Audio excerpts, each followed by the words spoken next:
We then got Keith Lee coming out because he wanted to address Karrion Kross. And this was the moment where I was like, oh, yeah. I am so bloody keen on this feud. I can't even explain how excited I am to see this takeover match, because it has to be a takeover match. And if they don't do it on takeover, I'm going to be very, very cross. I'm going to write a letter to William Regal, which he'll appreciate because he's old school. So he goes out and says he wants to address Karrion Kross because he said, people have been talking about me standing by while Dijak was in the ring, but Dijak is a full-grown man and he made his choice.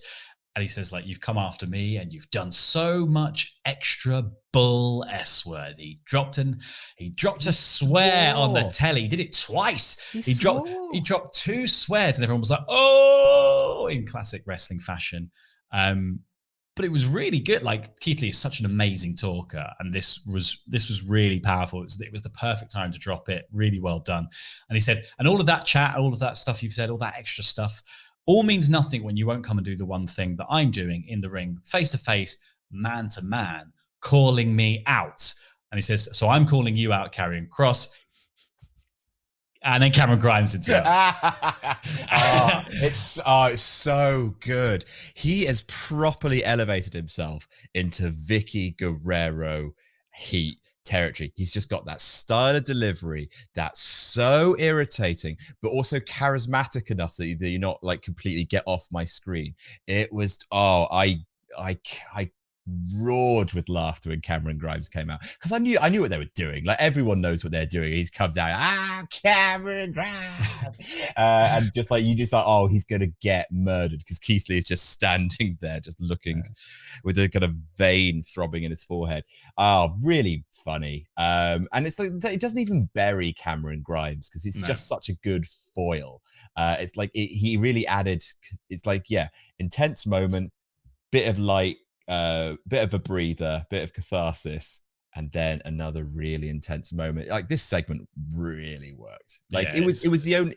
It was a bit of a low key NXT this week. Not a huge amount of like pulse pounding kind of stuff. Like, good stuff, but not not as good as last week in terms of like high octane. But this promo was the bomb.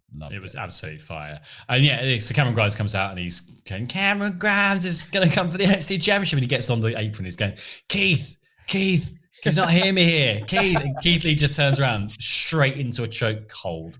Choke slams him over the top rope like it's nothing.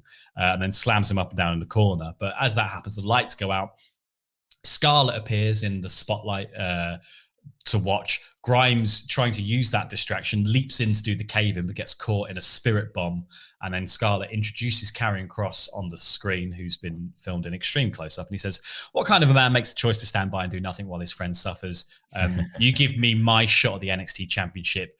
You can do it the easy way or the hard way. And you don't want to know what the hard way is, because everyone will suffer. TikTok. And then Keith just goes, yeah, fine, pick the time and place, and I'll whoop that ass. I will whoop that ass.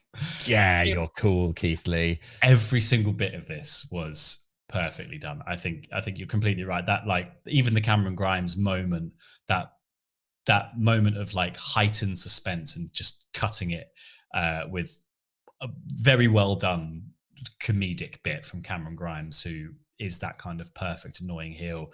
And you also get, off the back of that, you get to see how strong Keith Lee looks as the champion, and like how angry and upset he is as well. And then you get that spirit bomb, that big challenge from Karrion Kross, which I'm hoping is setting up for TakeOver. It has to be setting up for TakeOver. Yeah. Which does put you in the very tricky predicament of who's going to win the old TakeOver match, because I do think Karrion Kross should win. Just story-wise, I just think Karrion Kross winning feels like it makes the most sense for the way he's been presented so far. But man, I don't want Keith Lee to lose the NXT Championship so quickly after winning it, unless he is off and up onto much bigger things. So yeah, really, that is going to be so hard to predict when we have to do that one. I think that's going to be like, I'm really going to agonize over that choice, but I cannot wait to see that match, because big guys throwing each other around is my jam.